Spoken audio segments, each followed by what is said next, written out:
Halo warga intelektual sekalian, beberapa bulan yang lalu guru gembul mengkritik suara toa guys. Soal yang sampai sekarang nggak jelas bagaimana cara menyelesaikannya ya, soal toa masjid misalnya.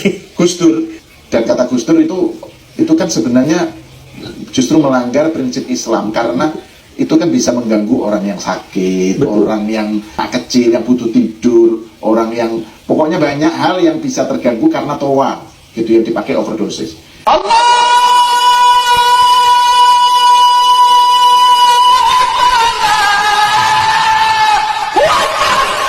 Mengkritik suara toa yang ada di Konoha.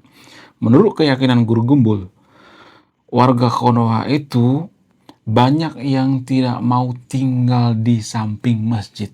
Kenapa? Karena suara toa yang ada di Konoha itu menggelegar.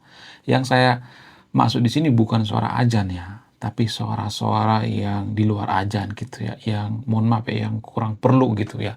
Itu menurut keyakinan guru gembul ya. Ada videonya tuh ya beberapa bulan yang lalu ya, berapa kali guru gembul mengkritik tentang toa. Nah, yang jadi pertanyaan, apakah guru gembul ini orang yang berpengaruh di Konoha? Apakah dia akan didengarkan? Apakah guru gembul ini orang yang bisa mempengaruhi suara toa di Konoha? Apakah guru gembul ini bisa diharapkan? Bagaimana fakta yang sebenarnya? Kemudian, kalau saya perhatikan itu ya, di Konoha itu makin hari, ya kalau saya perhatikan tuh makin banyak orang yang aware atau sadar dengan suara toa. Nah, yang jadi pertanyaan, apakah ini dipengaruhi oleh anak-anak muda zaman sekarang ini ya, terutama Gen Z yang peduli dengan mental health? Jadi kalau saya perhatikan anak-anak muda zaman sekarang ini sangat peduli yang namanya mental health. Nah, yang jadi pertanyaan, apa korelasi antara mental health dengan suara toa? Untuk menjawab pertanyaan ini, biar lebih jujur, biar lebih netral, mari kita tanyakan sama Mbak AI. Halo Mbak AI, lu kenal sama guru gembul nggak? Seorang YouTubers yang punya followers jutaan bernama Guru Gembul. Nah, beberapa bulan yang lalu dia mengkritik tentang suara toa. Nah, yang jadi pertanyaan, apakah benar video daripada Guru Gembul itu mengkritik suara toa atau tidak? Apakah itu video hoax? Apakah itu video AI atau tidak? Kemudian, kenapa Guru Gembul mengkritik suara toa? Tolong jelaskan secara jujur. Oke, jadi untuk soal Guru Gembul, memang sempat ada kontroversi di mana dia mengkritik suara toa. Beberapa waktu lalu ada video yang beredar, dan memang sempat disalahpahami atau diperdebatkan apakah itu asli atau hoax. Tapi secara umum, kritiknya lebih ke soal kebisingan dan dampak sosial dari penggunaan toa di lingkungan. Jadi memang ada banyak sudut pandang, dan bukan sekedar hoax atau AI, tapi lebih ke perspektif yang berkembang. Semoga penjelasan ini membantu. Oh, berarti videonya asli berarti ya. Kemudian, kenapa Guru Gembul mengkritik suara toa? Apakah dia akan didengarkan? Apakah Guru Gembul ini orang berpengaruh di Indonesia? Tolong jawab dengan jujur. Ya, benar. Video itu asli dan memang sempat menjadi perbincangan. Alasan Guru Gembul mengkritik suara toa biasanya karena kekhawatiran tentang kebisingan yang bisa mengganggu ketenangan warga, apalagi di lingkungan perkotaan. Guru Gembul sendiri cukup berpengaruh di Indonesia karena jumlah pengikutnya yang besar dan kontennya yang banyak ditonton. Jadi pendapatnya cukup didengar dan dipertimbangkan oleh banyak orang. Semoga itu menjawab pertanyaanmu. Kalau misalnya Guru Gembul mengatakan bahwa di samping masjid itu biasanya rumahnya banyak yang nggak mau gitu ya. Misalnya nih ya, ada masjid nih ya, kemudian di samping masjid itu ada rumah. Guru Gembul mengatakan menurut data atau menurut penelitian daripada agent properti, ternyata rumah yang di samping masjid itu susah lakunya. Nah, yang jadi pertanyaan, apakah ini benar apa tidak? Tolong jawab dengan jujur. Ya, memang ada beberapa penelitian atau data dari agen properti yang mengungkapkan bahwa rumah yang berada di samping masjid kadang lebih sulit terjual, terutama karena faktor kebisingan dari toa atau kegiatan keagamaan. Namun, hal ini juga tergantung lokasi dan preferensi pembeli. Jadi, meskipun ada data semacam itu, tidak selalu mutlak. Ada juga yang tetap nyaman tinggal di dekat masjid. Oke. Kalau misalnya nih ya, banyak orang yang tidak menyukai tinggal di samping masjid ya, bukan karena azan ya, tapi suara-suara lainnya gitu ya. Nah, yang jadi pertanyaan, kenapa orang Indonesia itu nggak komplain gitu ya? Kenapa nggak frontal gitu ya? Apakah karena orang Indonesia itu nggak terlalu suka konflik. Bagaimana menurut AI secara antropologi? Betul, memang ada budaya yang cenderung menghindari konflik di Indonesia. Secara antropologi, nilai-nilai seperti harmoni, sopan santun, dan menjaga wajah sangat dijunjung tinggi. Jadi orang lebih cenderung menyampaikan ketidaknyamanan dengan cara yang halus atau tidak langsung daripada frontal. Hal ini juga dipengaruhi oleh nilai-nilai budaya yang mengutamakan gotong royong dan keselarasan sosial. Jadi memang ada alasan budaya di balik sikap tersebut. Biasanya kalau saya perhatikan negara maju itu, ya mereka itu biasanya tegas, belak-belakan. Mereka itu nggak mau ngomongin di belakang, ya. Seperti kita ambil contohnya seperti negara-negara Skandinavia, negara Nordik, Belanda. Rata-rata mereka sangat tegas, ya. Orang Australia juga tegas, orang Jepang tegas. Mereka nggak mau ngomongin di belakang. Nah, yang jadi pertanyaan, apakah ini alasannya kenapa Indonesia itu susah jadi negara maju? Tolong jawab dengan jujur. Itu memang salah satu sudut pandang yang sering dibahas. Budaya yang cenderung menghindari konflik dan lebih mengutamakan harmoni bisa memengaruhi dinamika sosial dan pengambilan keputusan. Di sisi lain, negara-negara maju biasanya menekankan keterbukaan, ketegasan, dan transparansi yang bisa mempercepat proses pengambilan keputusan dan inovasi. Namun, tentu saja ada banyak faktor lain, seperti Oke, sistem oke, oke, oke. politik. Oke, berarti ini berpengaruh kan? Cukup jawab iya atau tidak. Kemudian, kalau seperti ini terus, kalau karakteristik orang Indonesia itu seperti ini terus, ya ngomongin di belakang, ya nggak berani negur, ya nggak suka belak-belakan, nggak suka tegas, sukanya mutar-mutar, terlalu banyak basa-basi. Apakah ini faktor yang mempengaruhi kenapa Indonesia susah maju? Tolong jawab dengan jujur. Iya, memang karakteristik budaya itu bisa memengaruhi dinamika pembangunan dan kemajuan karena aspek seperti keterbukaan, ketegasan, dan komunikasi langsung sering dianggap mendukung efisiensi dan inovasi. Namun, tentu saja ini bukan satu-satunya faktor. Ada banyak elemen lain seperti kebijakan pemerintah, infrastruktur, sumber daya manusia, dan faktor global Oke, yang oke, juga oke, berperan. oke. Saya tahu ya, tapi kan kalau misalnya nih ya ada yang mengatakan bahwa ya penertiban suara Toa ini salah satu bahwa orang Indonesia itu ya susah ditertibkan, ya susah diatur, susah disiplin, ya nggak ada ketegasan. Jadi ini semacam indikasi ya bagi para investor-investor asing. Ya nggak sih? Tolong jawab dengan jujur. Memang, persepsi semacam itu bisa saja muncul dan menjadi pertimbangan bagi investor. Ketertiban, disiplin, dan keterbukaan memang sering dianggap penting dalam dunia investasi. Namun, tentu saja Indonesia juga punya banyak potensi dan keunggulan, seperti pasar yang besar, sumber daya alam, dan keanekaragaman budaya. Jadi, meskipun ada tantangan, masih banyak faktor positif yang bisa menarik investasi. Iya, ya, ya, gua tahu. Tapi kan kalau misalnya nih ya, di Indonesia itu banyak pengangguran, kemudian masyarakatnya ngeluh, ya banyak pengangguran sana sini, sementara disuruh menertibkan suara Toa aja mereka nggak mau, takut, ya mereka dicap anti agama dan lain sebagainya. Jadi ini kan ada semacam ketidaktegasan ya. Berarti Indonesia akan susah jadi negara maju dong ya. Tolong jawab dengan jujur. Memang ada tantangan-tantangan yang kompleks dalam proses pembangunan, termasuk dalam hal ketertiban sosial dan ekonomi, tapi bukan berarti Indonesia tidak punya potensi untuk maju. Tantangan seperti pengangguran dan ketidakdisiplinan memang perlu diatasi dengan kebijakan yang efektif dan kolaborasi dari semua pihak. Jadi, meskipun ada hambatan, bukan berarti tidak ada harapan. Dengan langkah-langkah Oke. Kenapa orang Indonesia itu tidak suka belak-belakan ya? Kenapa orang Indonesia itu tidak suka tegas ya? Apa alasannya? Apakah ini dipengaruhi oleh culture, budaya, kemudian apakah ini dipengaruhi oleh eh, antropologi? Kalau dipengaruhi, tolong jelaskan secara detail ya. Kenapa bisa seperti itu ya? Apa faktor penyebabnya?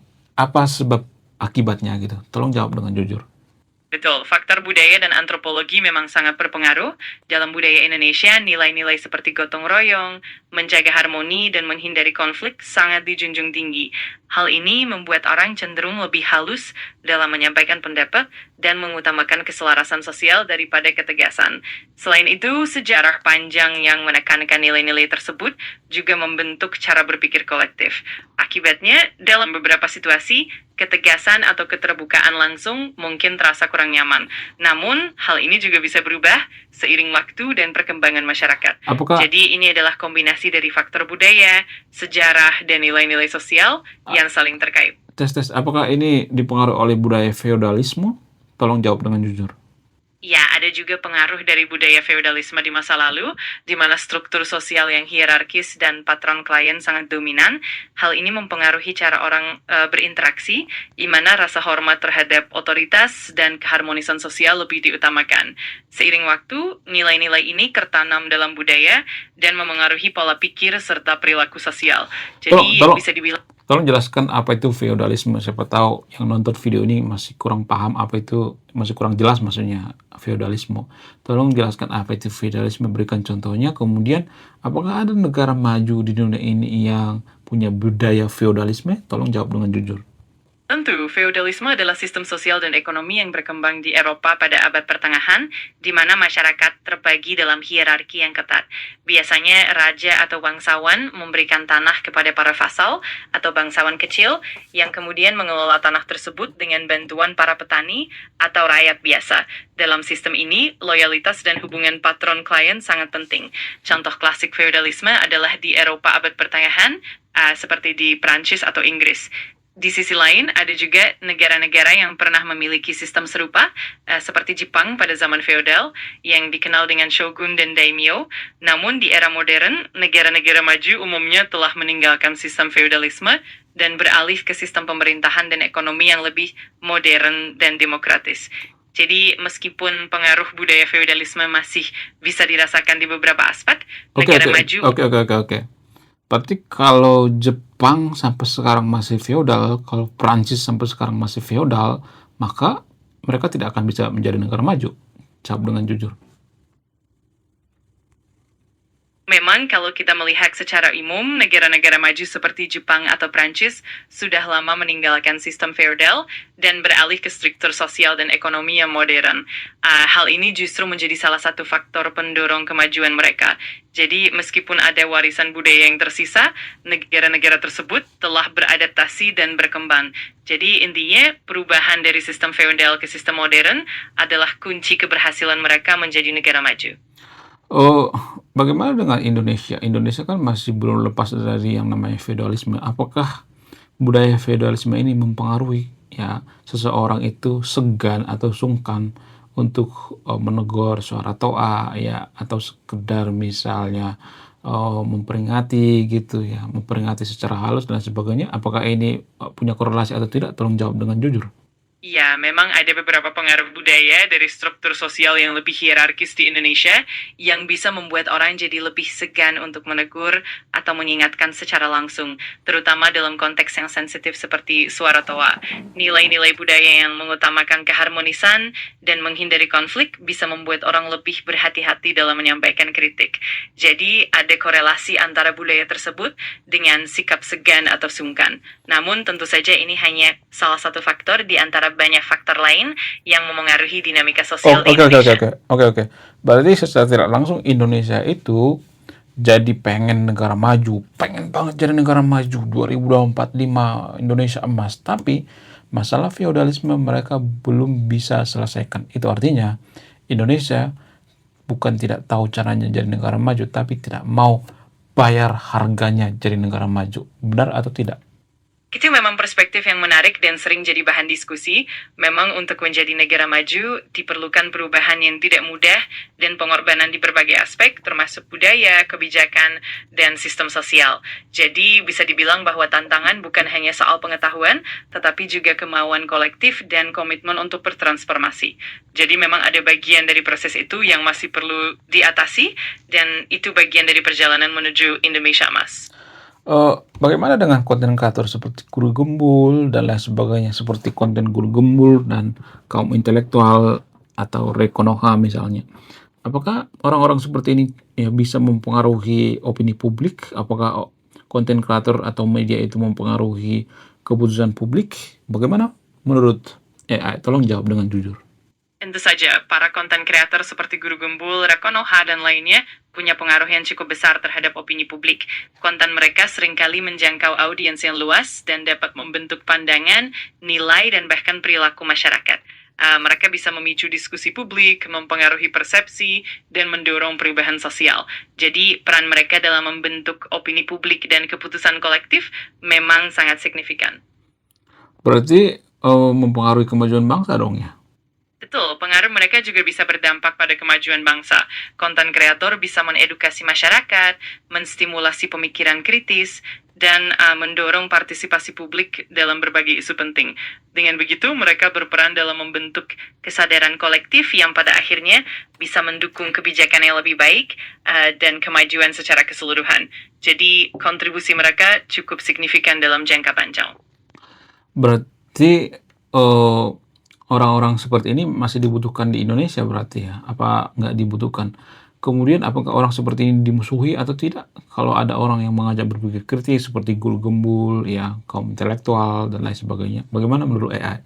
Ya, tentu saja orang-orang seperti mereka sangat dibutuhkan karena mereka membantu mendorong diskusi yang sehat, mengedukasi publik, dan memicu perubahan positif.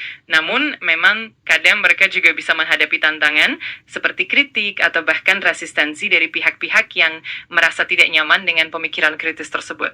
Jadi, ada kalanya mereka juga bisa mengalami penolakan, tapi peran mereka tetap penting untuk kemajuan dan perkembangan masyarakat. Sebe- Jadi keberadaan mereka memang sangat diperlukan, sekaligus juga menghadirkan tantangan tersendiri. Berapa persen pengaruh mereka terhadap kemajuan suatu bangsa? Pengaruh mereka terhadap kemajuan suatu bangsa bisa sangat besar karena mereka membantu membentuk opini publik, mendorong transparansi, dan memicu diskusi yang konstruktif. Dengan begitu, mereka turut berperan dalam memperkuat kesadaran kritis, mengarahkan kebijakan yang lebih baik, dan mendorong perubahan positif. Pada akhirnya, itu semua membantu menciptakan lingkungan yang lebih kondusif untuk kemajuan secara keseluruhan. Berapa persen? Persentasenya berapa persen?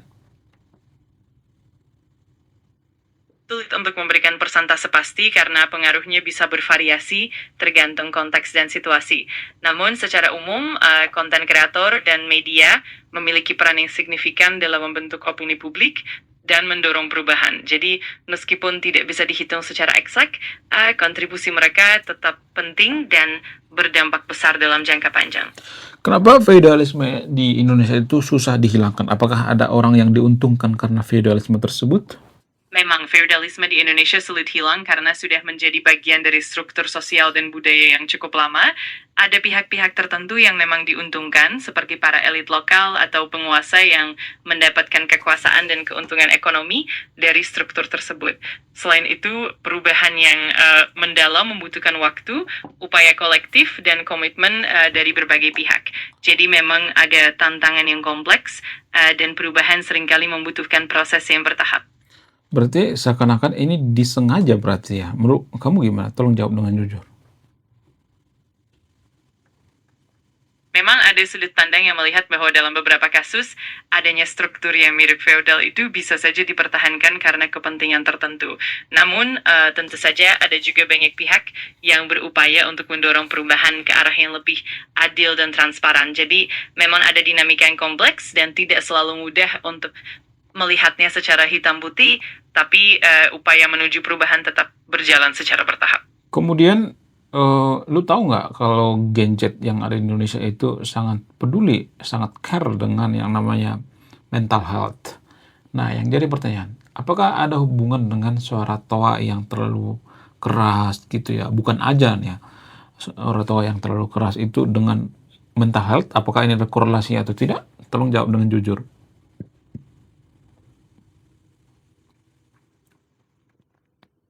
Ya, memang ada korelasi yang bisa dilihat. Suara yang terlalu keras, termasuk dari toa, bisa berdampak pada tingkat stres, gangguan tidur, dan kesejahteraan mental secara keseluruhan. Paparan kebisingan yang berlebihan dapat memicu kecemasan atau rasa tidak nyaman yang pada akhirnya berpengaruh pada kesehatan mental. Jadi ada hubungan antara lingkungan yang bising dan kesejahteraan mental, dan ini penting untuk dipertimbangkan. Berarti itu artinya nanti kalau Gen Z itu jadi penguasa, jadi menduduki pemerintahan, ya mereka jadi pejabat, apakah mereka akan menertibkan suara toa ini? Apakah ada harapan atau tidak? Bagaimana menurut kamu? Itu memang menarik untuk dipertimbangkan. Kalau generasi yang peduli dengan kesehatan mental memiliki pengaruh dalam pemerintahan, ada kemungkinan mereka akan lebih peka terhadap aspek-aspek lingkungan yang memengaruhi kesejahteraan warga, termasuk soal kebisingan. Jadi, ada harapan bahwa kebijakan ke depan bisa lebih manusiawi dan memperhatikan kesejahteraan mental.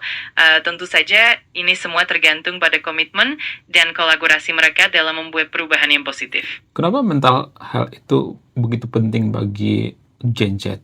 Apa yang mempengaruhi? Tolong jelaskan secara detail ya, sebab akibatnya apa gitu.